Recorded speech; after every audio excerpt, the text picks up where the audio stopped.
കൊണ്ടുപോടോ. എനിക്ക് ദേഷ്യം വന്നാലുണ്ടല്ലോ. അപ്പൊ ദേഷ്യം വന്നിട്ടില്ലേ? ആരോടാ സൂത്രൻ ദേഷ്യപ്പെടുന്നത്? പാത്രത്തിനോടാണെന്ന് തോന്നുന്നു. 2 ദിവസമായിട്ട് സൂത്രന് പെട്ടെന്ന് ദേഷ്യം വരുന്നുണ്ട്. എവിടെയെങ്കിലും വീണോ? മിനിഞ്ഞാന്ന് ഒന്ന് വീണു. തലയിടിച്ചാ വീണത്. സംഗതി അത് തന്നെ. തലയിടിച്ച് വീണാൽ ഈ പ്രശ്നം കണ്ടുവരാറുണ്ട്. സൂത്രന്റെ പ്രശ്നം ഞാനിപ്പോ കണ്ടുവരുന്ന വഴിയാ. ഇതിനൊക്കെ മരുന്നിനേക്കാൾ നല്ലത് ഉപദേശമാ. ഉപദേശിച്ച് മുൻകോപം മാറ്റാൻ പറ്റിയ ഒരാളുണ്ട്. ആരാ? ഞാൻ തന്നെ.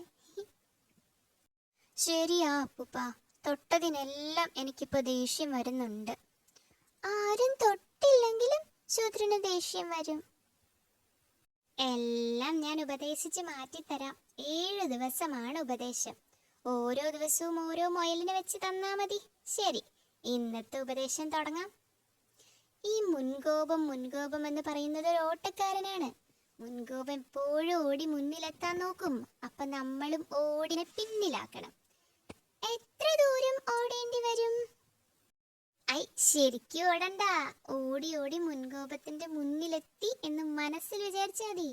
അപ്പോൾ മുൻകോപം പിൻകോപമാകും. പിന്നിലായി പോയാൽ കോപം നാണിച്ച് സ്ഥലം വിട്ടോളും. അതുകൊണ്ട് മുൻകോപത്തെ തോൽപ്പിക്കാൻ മനസ്സിൽ ഓട്ട മത്സരം നടത്തുകയാണ് ചെയ്യേണ്ടത്. മനസ്സിലായോ? ഇന്നത്തെ ഉപദേശം കഴിഞ്ഞു. ഇനി നാളെ വരാം. ഇന്നലെ പറഞ്ഞതൊക്കെ ഓർമ്മയില്ലേ? ഇന്ന് 2ാമത്തെ ഉപദേശം തരാം. വേണ്ട അപ്പൂപ്പ, ഇന്നലത്തെ ഉപദേശം കൊണ്ട് ദേഷ്യമെല്ലാം മാറി. ഇപ്പൊ സൂത്രന്റെ പിന്നിലാ കോപം. ശരിയാ, ഇപ്പൊ എനിക്ക് മുൻകോപമേ വരുന്നില്ല. നടന്നു വന്നതല്ലേ. വെള്ളം കുടിച്ചോളൂ അപ്പൂപ്പ. കൊണ്ടുപോടോ.